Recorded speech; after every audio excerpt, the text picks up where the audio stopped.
നമുക്ക് ആവശ്യമുള്ളപ്പോൾ മാത്രം വിളിച്ചാൽ ദൈവങ്ങൾ വരില്ല. അത് മനസ്സിലാക്കാനായിട്ട് ഒരു കഥ പറയാം. നാട്ടിലെ ഏറ്റവും വലിയ പണക്കാരനും ദൈവനിഷേധിയുമായ വിദ്യാധരൻ ഒരു വാഹനാപകടത്തിൽപ്പെട്ട് ഗുരുതരാവസ്ഥയിലായി.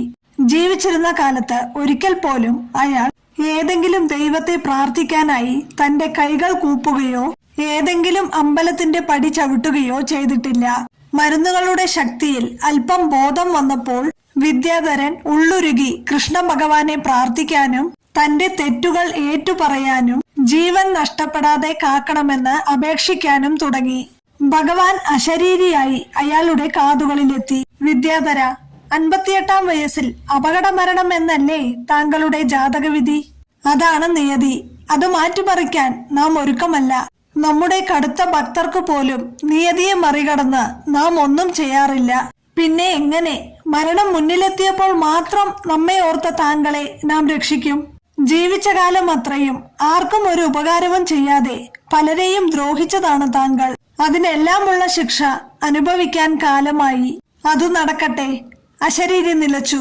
ഇതൊരു അനുഭവ പാഠമായി എല്ലാവരും ഉൾക്കൊള്ളുക. ദൈവത്തെ മറന്ന് ജീവിക്കാതിരിക്കുക.